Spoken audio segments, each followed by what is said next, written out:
Bombshell tonight in the tragic death of a young man, Nolan Wells. In the last hours, we learn the contents of a second independent autopsy on Nolan's body. I'm not only saying we don't want nothing.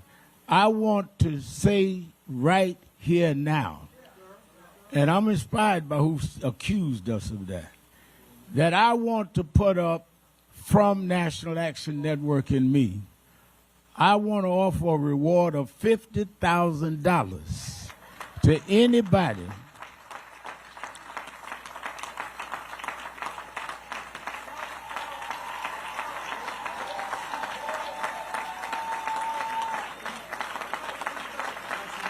I want to put a reward up for $50,000 for anybody that could give the information that will lead to an arrest and a conviction in the case of what happened. He was not on that island by himself. Somebody saw something and knows something. So I didn't come to make money. I came to give money. Stand up and tell the truth. I just got a text, Christine and Elmer, you know that Tyler Perry said he would pay for the funeral. He must be watching because he said, I'm going to match you and put up $50,000 more.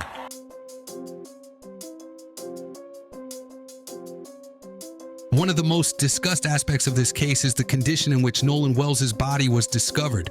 Reports from outlets including CNN, NBC News, and WLOX indicate that Nolan was found face down in the water near the northwestern shoreline of Horn Island. A search volunteer who assisted in the recovery described him as being fully clothed and located in an area known for dangerous rip currents.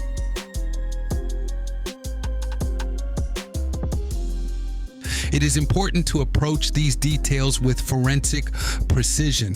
While the description of his position face down and his clothing status are facts of the recovery, they are not in and of themselves forensic conclusions. For example, being fully clothed can be a subjective description. Reports from the time of his disappearance noted he was last seen in blue swim trunks and sunglasses.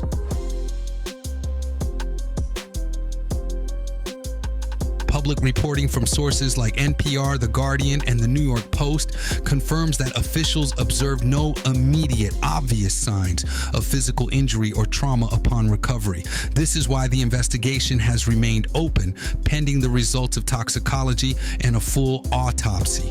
The takeaway here is that while these details are consistent with a water-related incident, they do not provide a final answer. They do not rule out foul play, nor do they explain how Nolan ended up in that specific location, how he got there, or whether anyone else was present during his fur moment.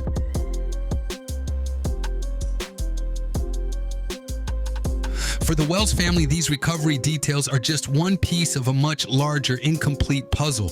When you combine the physical evidence found on the shoreline with the conflicting timelines and the digital mysteries we have previously discussed, it is clear why the family continues to push for a deeper, more transparent investigation.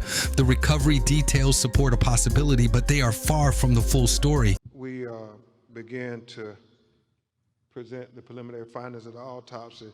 We want to especially thank Mr. Colin Kaepernick for not thinking it robbery to pay for the autopsy. This is the first chart. Let's go with the first one. Put it right on.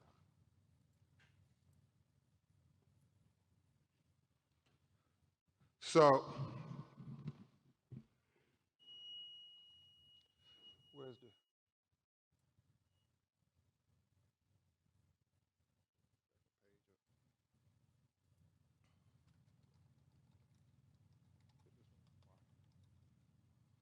That's the real one.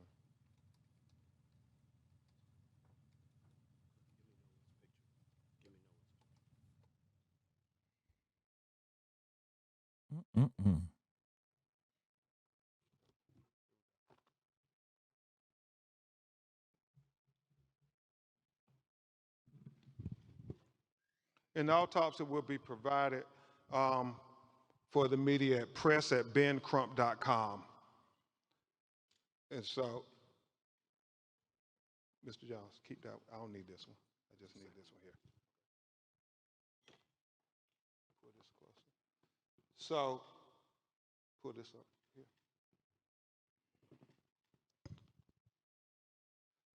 So, Dr. Roger Mitchell, board certified forensic pathologist, performed a preliminary report on the death of Nolan Xavier Wells. He conducted and presented this report on July 19th, 2026. Preliminary report, second autopsy, death of Nolan Xavier Wells. Cause of death, undetermined, pending investigation.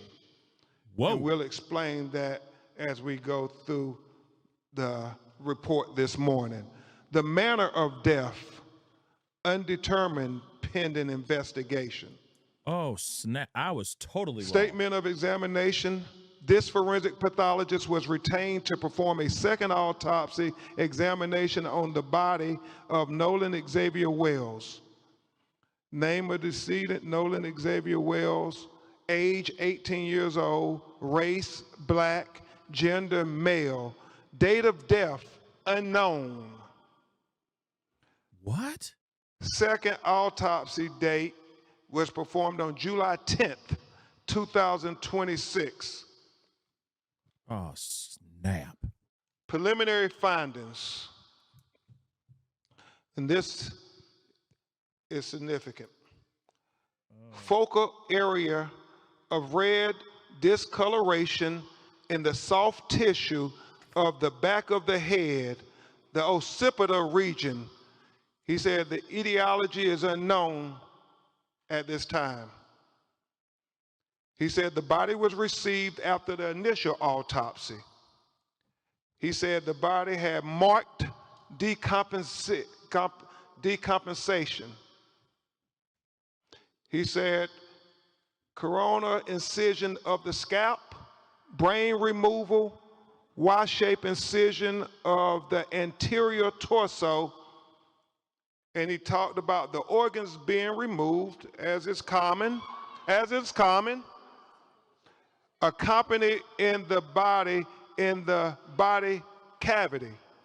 And that when you have an autopsy, the organs are removed from the body and they are dissected and examined, and then they are put back in a bag within inside the body. So when they're buried, their remains will all be with them. But in this occasion, if there's going to be a second autopsy, then the organs are put in the body cavity so the second pathologist could be able to examine the organs as well. Very significant for Dr. Mitchell was that the anterior inner neck structures were absent, not received with the body. And we'll explain that in just a minute. And then it talks about the additional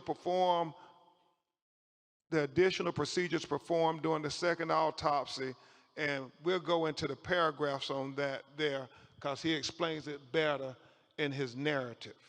So where's the first page Wow. of the discussion? Not the diagram yet. You can keep Wow. Undetermined, y'all. Cause of death, undetermined. Manner of death, undetermined. That is, I'm surprised. I was so wrong. So That's crazy. he talks in the preliminary discussion opinion. This forensic pathologist identified several limitations during the second autopsy that create barriers to establishing a definitive cause and manner of death for Nolan Xavier Wells. And that's important. He talks about the fact that we didn't get to see the body when it was first recovered like the medical examiner working for Mississippi would have seen it.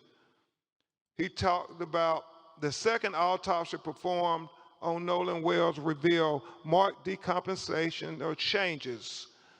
Marked decompensation can obscure the presence and absence of bruising on the skin surface, especially during a second autopsy examination. What he's saying, because the body was so decomposed that you couldn't tell if there was bruises or abrasions on the body when he received it on the 10th of July.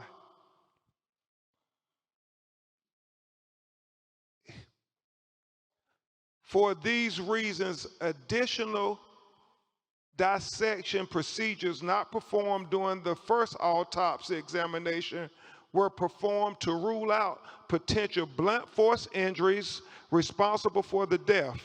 These procedures included facial dissection, posterior head and neck dissection, dissection of the ribs, the pelvic, dissection of the subcutaneous and deep soft tissue, dissection of the back, the buttocks, the arms, and legs.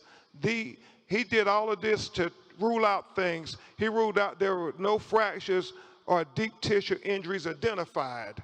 This was very important because he wanted to be very thorough and very transparent, because transparency is the key to getting to the answers of why Nolan Wells is not with us. So he did that there and was very straightforward, very open, very open. He says, however, dissection of the back of the head during the layered posterior neck dissection revealed a 12 by 8 inch focal area of red discoloration in the deep soft tissues overlaying the occipital bone. And he talked about how he found red discoloration when base he of the cut back of the skull. open into the back of his head towards the occipital bone, and he saw the red discoloration, and we actually saw the pictures of it. It's significant. You can't help but notice, why is this dark red here in the back of his head? And so he was important to note that in his report. He said that etiology of this finding is unclear. There are no lacerations of the overlaying skin nor fractures of the underlying skull. These findings are inconclusive for perimortem injury due to both the extensive decomposition and the absence of associated injuries. This finding, however, is significant enough to be highlighted in this preliminary report for further investigation. It is important to reiterate that the finding could not have been observed in the first autopsy because the posterior head and neck dissection were not performed. He said another limitation, move this back here. Another limitation faced by this forensic pathologist was the absence of the anterior internal neck structures. The trachea and the laryngeal cartilage, the thyroid horn, and the hyoid bone were not received with the body. So he's saying that the throat was not received with the body when he got Nolan Wells' body in Washington, D.C. to perform the second autopsy. And so let's discuss that with what he said about that. He said, it is assumed that the initial pathologist retained these structures for additional evaluation.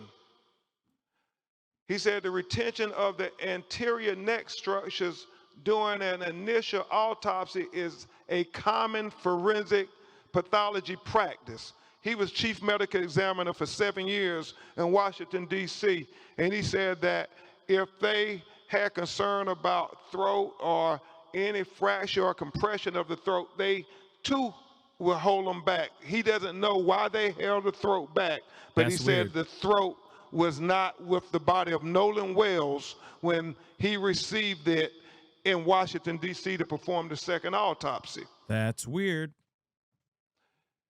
He said, nevertheless, a posterior neck dissection performed without review of the anterior neck structures is incomplete.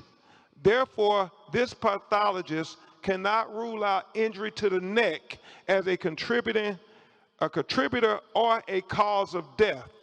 He said he would need to have the medical examiner in Mississippi allow him to review the throat. That's why he said his autopsy is undetermined pending investigation. Remember, it's about transparency. I don't know, JLK. This is insane. Because the initial autopsy rightfully removed and dissected each organ, there are additional limitations inherent in the second autopsy of Nolan Wells.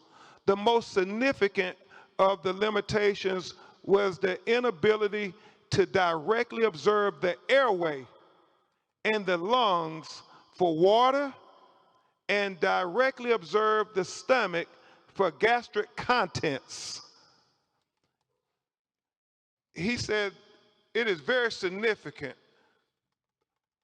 as to what the initial forensic scientists who got to review the body when it was recovered. We have heard from our call center people saying the body wasn't waterlogged. Well, we need to know those things.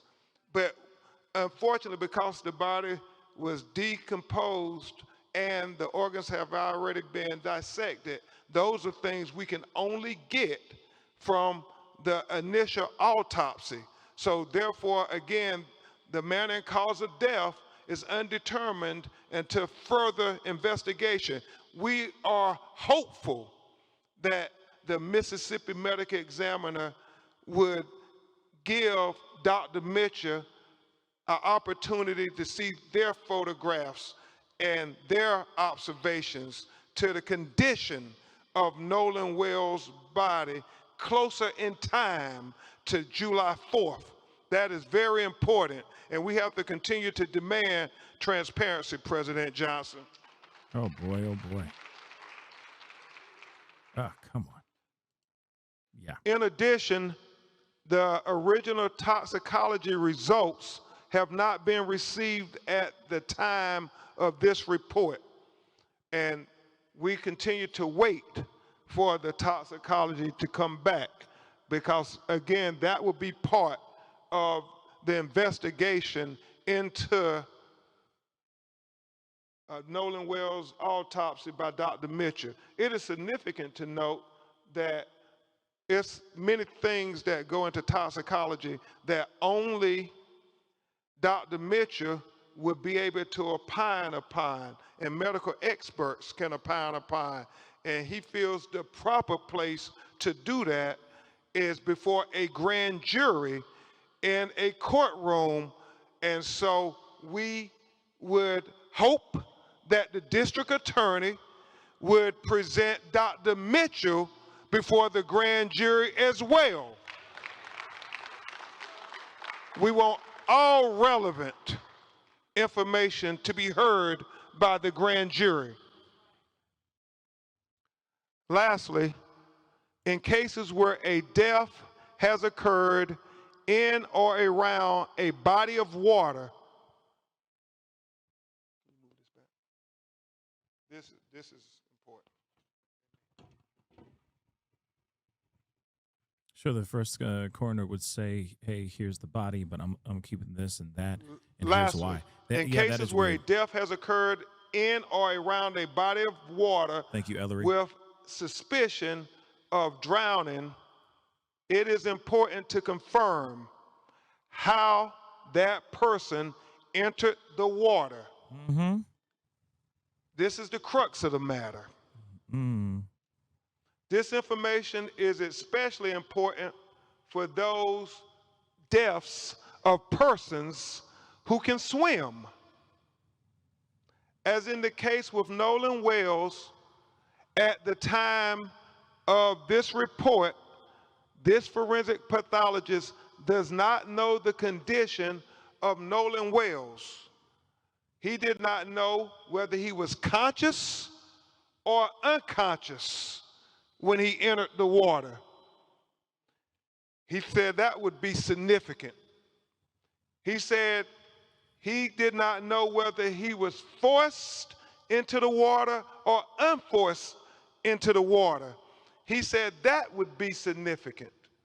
So he said the condition of Nolan Wells before he entered the water would be the crux of the matter. It would be of utmost importance to being able to determine a cause and manner of death.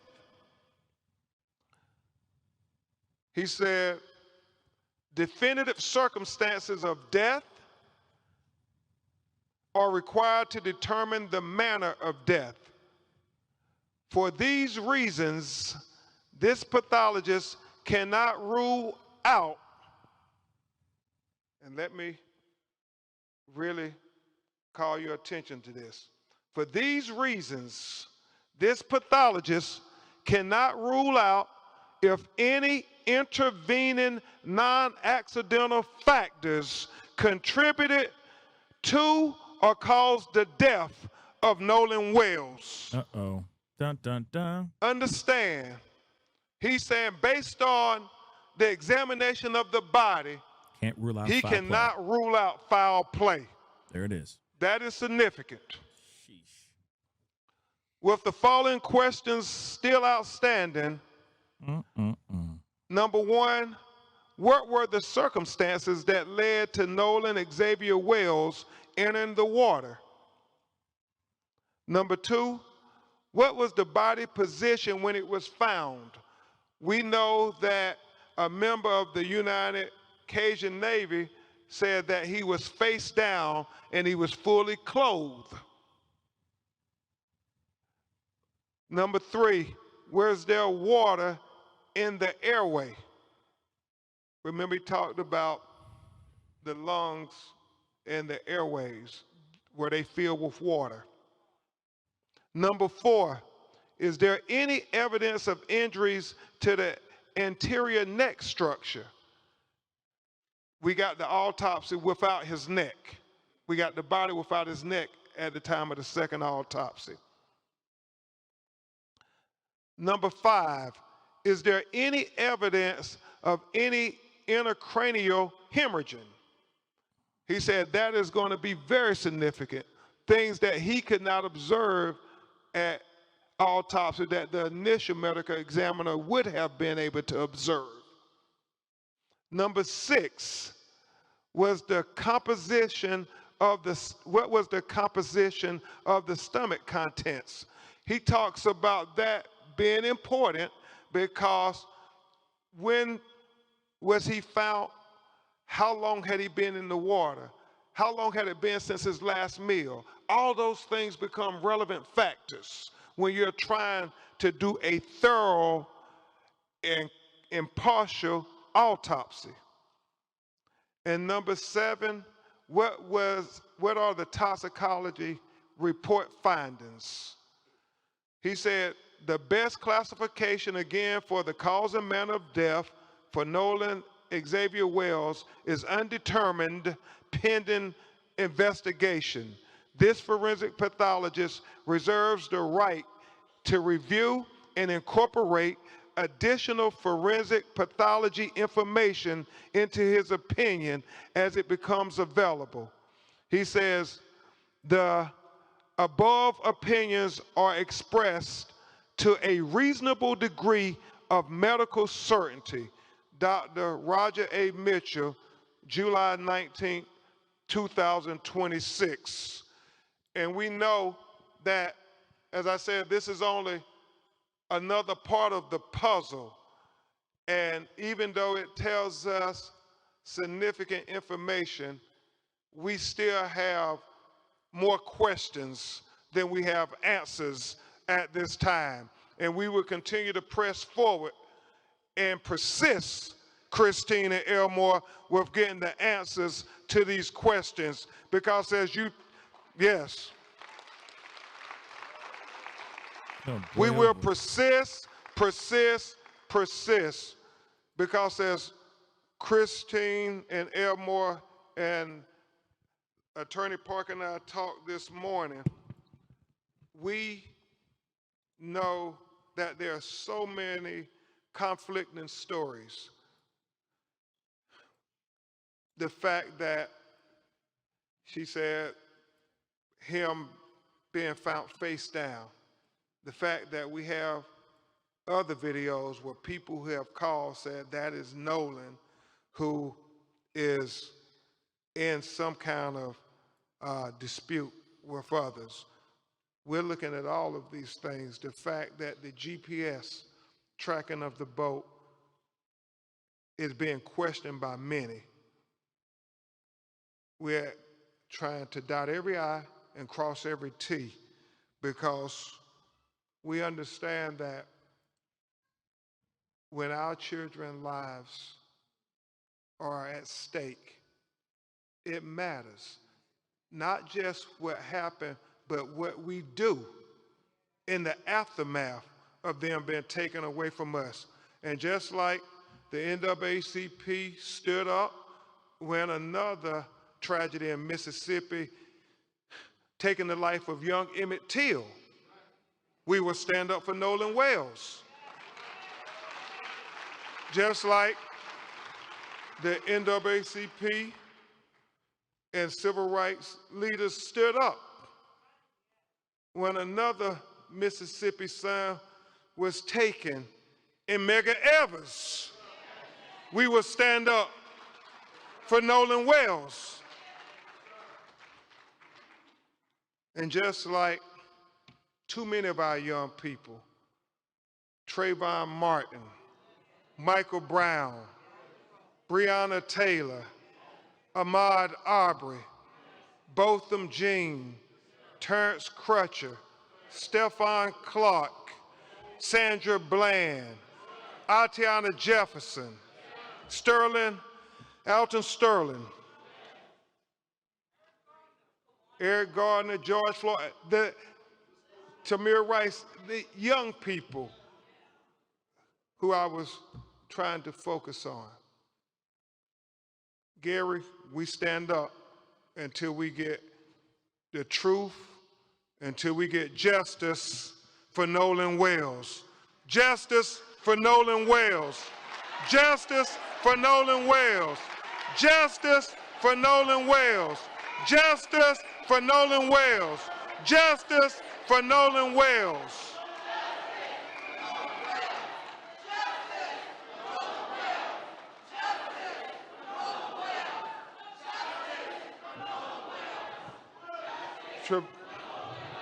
We were asked if Christine and Elmore and President Johnson can come back and join us on the stage. And Trevon, we will have you coordinate questions and answers for us or President Johnson or Attorney Park and I.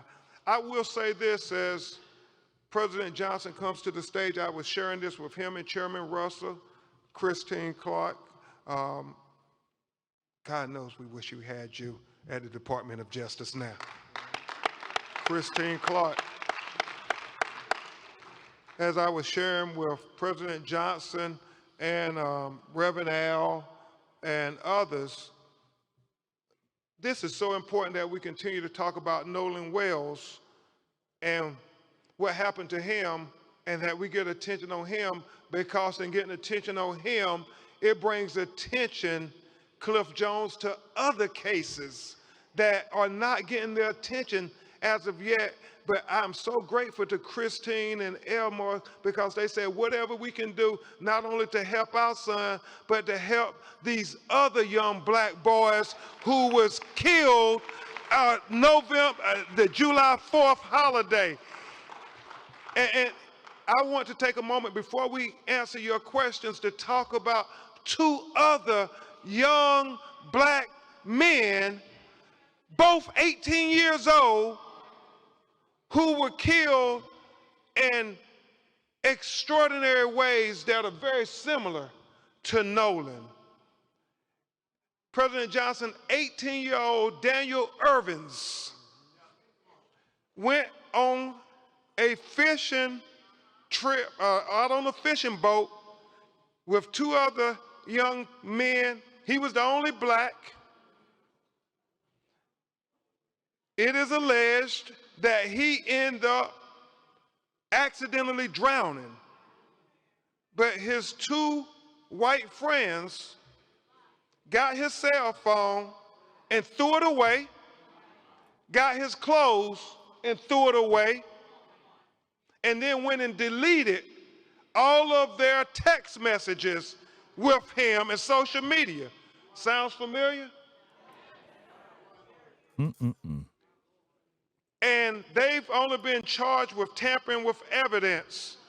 And his mother is crying out that they should be charged with murder, because if they would lie about his cell phone and his clothes and deleted messages, then they will lie about what really happened to Daniel Irvins.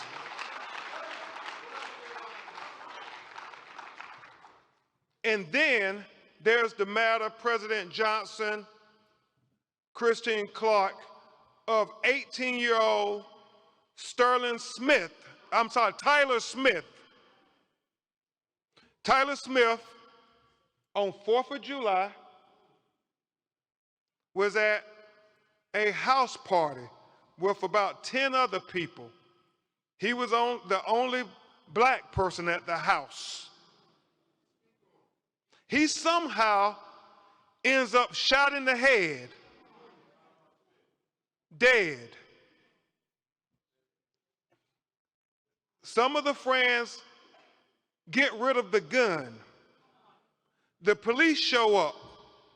They tell the police it was an accident. It was an accidental shooting, that they were playing Russian roulette. And Tyler Smith ended up getting killed. And apparently, Christine Clark, President Johnson, the police just took their word for it. His mother and grandmother are incensed. They asked the police, did you do a gunshot residue test on his hands? And the reason they said they had to call us, like Daniel Irvins and Nolan Wells' family, because the police told them, President Johnson, that there was no need to do gunshot residue on his hands or any of the other people in the house, because I don't understand this logic, but they said if they were playing Russian roulette, then all of them would have gunshot residue on their hands. So we don't need to do gunshot residue tests. It makes no sense whatsoever. So they are taking the word of these 10 people that your son just killed himself. And you don't have to worry about doing any investigation or testing forensically anything. Just take our word for it. Now, can you imagine in any 3 of these scenarios, had the survivors been young black men and they were with a young white man, and he ended up dead, what kind of investigation would there have been? What kind of interrogation would there have been? Would they have ever been able to see the light of day until those questions were answered? Well, just like you would do a thorough investigation for your children, we want you to do a thorough investigation for our children.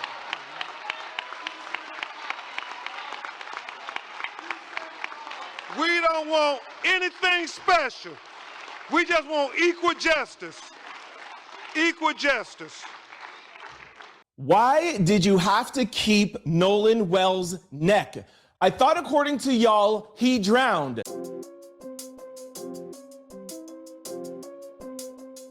Today, we have a significant update in the investigation into the death of Nolan Wells. The preliminary results from the independent autopsy conducted in Washington, D.C. have been released, and the findings have left the family and the public with more questions than answers. The independent medical examiner has officially classified the preliminary cause of death as undetermined. It is important to understand what this means.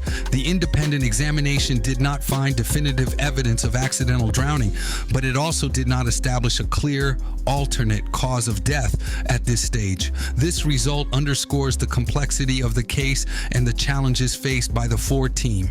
Meanwhile, the official state autopsy from Mississippi remains pending as officials continue to wait for toxicology and laboratory results. We are now in a position where two separate examinations, one by the state and one by an independent team, are working to solve a mystery that has already spanned weeks. The fact that the independent autopsy could not reach a definitive conclusion only amplifies the family's call for a complete, transparent investigation. Until both reports are finalized and compared, the truth behind Nolan's final moments remains officially unresolved. Nolan, a black man, went on a boat ride to a pretty much resort island, not necessarily, just a fun island off the coast of Mississippi. And 4 of them left and went and had fun, and only 3 returned. They then found Nolan dead.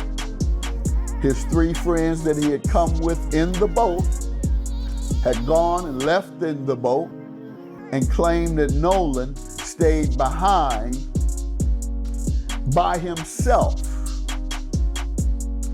And additionally, however, and this is where the first question comes in with me, they say he left his cell phone. They have his cell phone, they had it in their possession. Okay, so if your buddy says to you, I'm leaving, you all go back. I'm staying by myself. No friends, just me wandering around. And then you see that he had left his cell phone. So you see, so you say, in the boat. And instead of taking it back to a friend who's on the island by himself, and by the way, did you ask him how he was getting home? So instead of going back, you couldn't be that far off because the phone right in the boat. Say an hour or so, hour or 2. If you're a real friend, you'll drive back on that recreational hour or 2 on the boat having fun to give your man his phone. Because if he's out there by himself, no question about it, 90% white in the state of Mississippi that has a history of demonizing and black men and killing them, and the civil rights era.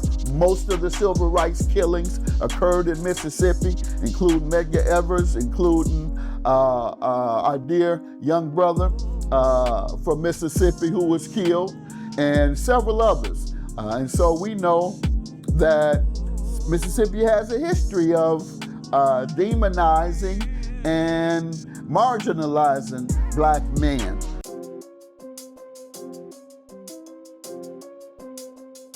As the Wells family continues their search for the truth, we must address the significant forensic limitations that impacted the independent autopsy conducted in Washington, D.C. While the family sought this second opinion to ensure complete transparency, the reality of the forensic process has created a major roadblock.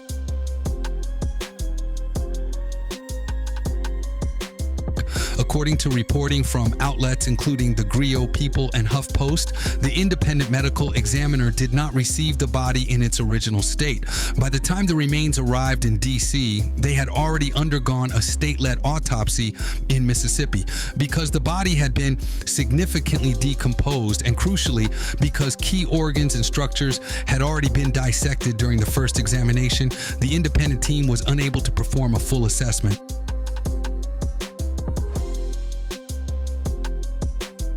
This is a critical issue for two primary reasons. The drowning. Question. To definitively determine if someone drowned, a pathologist typically needs to examine the lungs and stomach for specific water and gastric contents. Because these organs were already dissected, the independent examiner could not reliably test for these markers. Airway and neck structures. The independent team was also unable to evaluate the anterior neck and throat structures in the way that an initial undisturbed autopsy would allow. These structures are vital for identifying signs of restraint or trauma.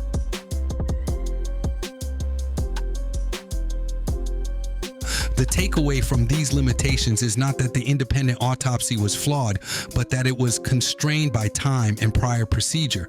The pathologist reported that due to these missing structures and the state of decomposition, they could not definitively determine if Nolan entered the water while alive, thereby drowning, or if he was placed in the water after death.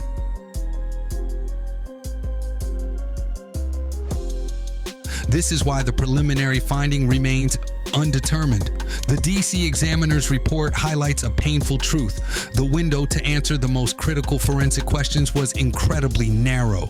By the time the independent team was able to provide their review, the forensic evidence needed to solve the mystery had in part been removed or altered by the natural process of decomposition and the initial state autopsy. For the Wells family, this is not just a scientific limitation, it is a devastating blow in their pursuit of closure. Given the way this case has unfolded, the independent autopsy, the joint cell phone review, the conflicting accounts, and Ben Crump's involvement, it would not be surprising if the family is preparing for a possible civil rights case. But as of now, no lawsuit has been publicly confirmed. Thank you for watching. Please don't forget to like this episode and subscribe to our channel. Please stay tuned for the next update. We look forward to seeing you all again soon. Now, can you imagine in any three of these scenarios, had the survivors been young black men and they were with a young white man and he ended up dead, what kind of investigation would that have been? What kind of interrogation would that have been? Would they have ever been able to see the light of day until those questions were answered? Well, just like you would do a thorough investigation for your children, we want you to do a thorough investigation for our children.